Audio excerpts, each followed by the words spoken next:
తెనాలి మండలం కంచర్లపాలెం గ్రామంలో శ్రీ సీతారామ ఆలయం నందు జరిగిన శ్రీరామనవమి మహోత్సవాల నేపథ్యంలో గురువారం ఉదయం అన్నప్రసాద కార్యక్రమాన్ని పెద్ద ఎత్తున నిర్వహించారు. ఈ కార్యక్రమాన్ని శ్రీరామ యూత్ సభ్యులు, ఆలయ కమిటీ సభ్యులు పర్యవేక్షించారు. మండల గ్రామమైన కంచర్లపాలెం గ్రామంలో శ్రీరామ నవమి మహోత్సవాలు అత్యంత వైభవంగా శ్రీ సీతారామ ఆలయం నందు నిర్వహించారు. ఉత్సవాల ముగింపు సందర్భంగా గ్రామంలో పెద్ద ఎత్తున అన్నప్రసాద కార్యక్రమాన్ని చేపట్టారు.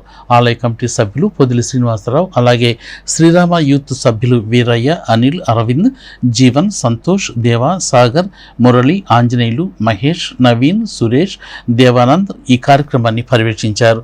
ఈ కార్యక్రమంలో గ్రామంలోని ప్రజలే కాక పరిసర గ్రామ ప్రజలు కూడా పాల్గొన్నారు.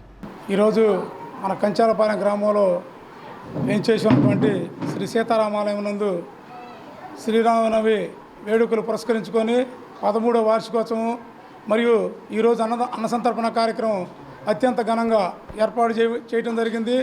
గత 13 సంవత్సరాల నుంచి నిర్విరామంగా విరామం లేకుండా ఎంతో అత్యంత ఘనంగా వైభవంగా ఈ రకంగా ఈ కార్యక్రమం నిర్వహిస్తున్నామంటే దీనికి ప్రధాన కారకులైనటువంటి గ్రామ ప్రజలందరి యొక్క ఆర్థిక సహాయ సహకారాలు, అట్లాగే ఆ యొక్క శ్రీరామచంద్రుని ఆశీస్సులు, దీవెనలు.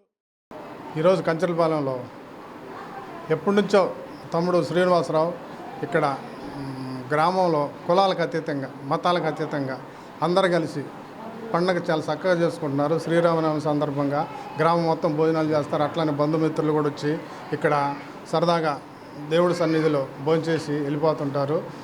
ఇట్లాంటి కార్యక్రమాలు ప్రతి గ్రామంలో కూడా చేసుకుంటే ఈ కులాలు ఉండవు, ఈ మతాలు ఉండవు, ఏమి ఉండవు. ఇట్లాంటి కార్యక్రమం తమ్ముడు ముందు చేసి ఇంకా అభివృద్ధి చేయాలని గుడిని కూడా మనసారా కోరుకుంటూ ఈ గ్రామానికి, ఈ ప్రజలకి ఆ దేవుడు రాముల వారి ఆశీర్వాదాలు మెండుగా ఉండాలని కోరుకుంటూ సెలవు.